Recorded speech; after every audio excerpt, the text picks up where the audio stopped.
जुझारू અને લોકલાડીલા ધારાસભ્ય જે લોકોના પ્રેમ જેટલો છે લોકોનો સાવલી તાલુકામાં, એ રાજીનામું આપ્યા પછી એ જે કહેશે, એ જે બોલશે એ જ થવાનું છે સાવલી તાલુકામાં. એક પણ પબ્લિક એમની વિરોધમાં નહીં રહે. અને જે રીતે પાર્ટી વારંવાર અમારા ધારાસભ્યશ્રીની જે રીતે અવગણના કરે છે એવું ના કરવી જોઈએ. કારણ કે અમારો જે ધારાસભ્ય છે પબ્લિકનો નેતા છે અને પબ્લિક માટે 24 કલાક રાતે 2-3 વાગ્યા સુધી કામ કરતો હોય છે.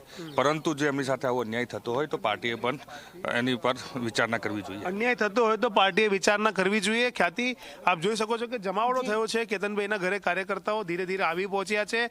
તમામ લોકો કહી રહ્યા છે કે જે તાલુકા પંચાયતના સદસ્ય છે, તાલુકા પંચાયતના ઉપપ્રમુખ છે, સરપંચ છે, સાથે જ અન્ય હોદ્દા પર રહેલા લોકો જે છે તે અહીં આવી રહ્યા છે અને કહી રહ્યા છે કે કેતનભાઈનો જે પણ નિર્ણય હશે તેમાં તમામ લોકો સંમત છે, તેમાં તમામ લોકો સામેલ છે.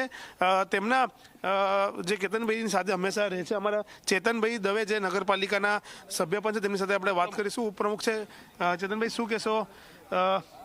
આવું અચાનક જ રાજીનામું વિચાર હતો કાર્યકર્તાઓના મનમાં? ના, એમને એવું કોઈ વિચાર હતો નહીં. એમને અંતરાત્માનો અવાજ જે બોલ્યો એ પ્રમાણે એમને રાજીનામું આપ્યું છે. અને સાવલી નગરપાલિકાના ઉપપ્રમુખ તરીકે પણ અમે લોકો નગરપાલિકાની પૂરી ટીમ એ પણ રાજીનામું આપી દઈશું. પણ શું એવું તો શું થયું કે આખું અમારા ધારાસભ્ય જે છે એમને જો એમને પાર્ટીની અંદર એમનો આત્મસન્માનને ના જળવાતું હોય તો પછી અમારે પણ એમાં રહેવાનો કોઈ મતલબ હોતો નથી. આગળ સ્ટેપ શું હવે? કારણ કે રાજીનામું આપવાનો કંઈ એ સોલ્યુશન નથી. ધારાસભ્ય એના નીતિ ઘટશે એના પ્રમાણે અમે આગળ વધીશું. બિલકુલ.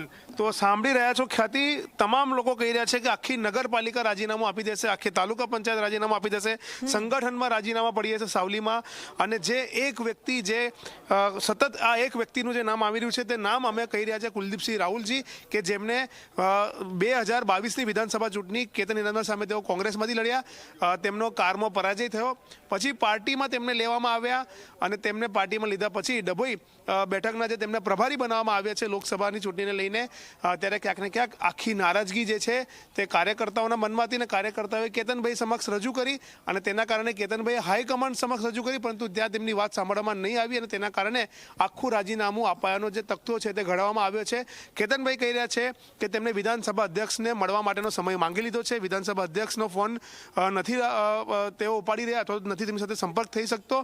જ્યારે પણ તેઓ સમય આપશે ત્યારે રૂબરૂ તેઓ મળીને રાજીનામું આપવા જશે. સાથે તેઓ એવું પણ કહી રહ્યા છે કે પાર્ટીમાંથી જે સંગઠન મહામંત્રી છે રત્નાકરજી, સાથે જ ગૃહ રાજ્યમંત્રી અને વડોદરાના જે પ્રભારી છે હર્ષ સંઘવી, ગોરધન ઝડપિયા, આ તમામ લોકોએ તેમનો સંપર્ક કર્યો છે. વડોદરા જિલ્લાના જે પ્રભારી છે ભાજપના, તેમને તેમનો સંપર્ક કર્યો છે. મનામના શરૂ થઈ ચૂક્યા છે.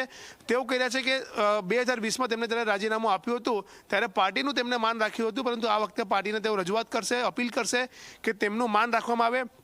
આ જે ધારાસભ્ય પદમાંથી રાજીનામું આપ્યું છે તે સ્વીકારવામાં આવે. તેઓ કહે છે કે હજુ પણ તેઓ ભારતીય જનતા પાર્ટીના કાર્યકર્તા છે. આવનારી જે લોકસભાની ચૂંટણી છે તેમાં રંજનબેન ભટ્ટને જીતવા માટે તેઓ મહેનત કરશે.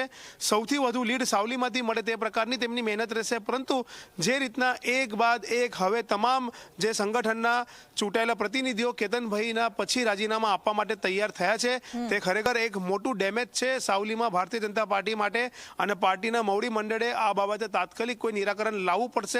જો નિરાકરણ નહીં લાવવામાં આવે તો ન માત્ર ધારાસભ્ય પદ પરંતુ નગરપાલિકા, તાલુકા પંચાયત, જિલ્લા પંચાયત, સરપંચ સહિતના અનેક જે લોકો ભાજપ સાથે જોડાયેલા છે તેઓ પોતાનો છેડો ભારતીય જનતા પાર્ટી સાથે ફાડી શકે છે. જી બિલકુલ રવિ, આપની પાસે આવીએ છીએ કારણ કે હવે માન સન્માન પર વાત આવી ગઈ છે.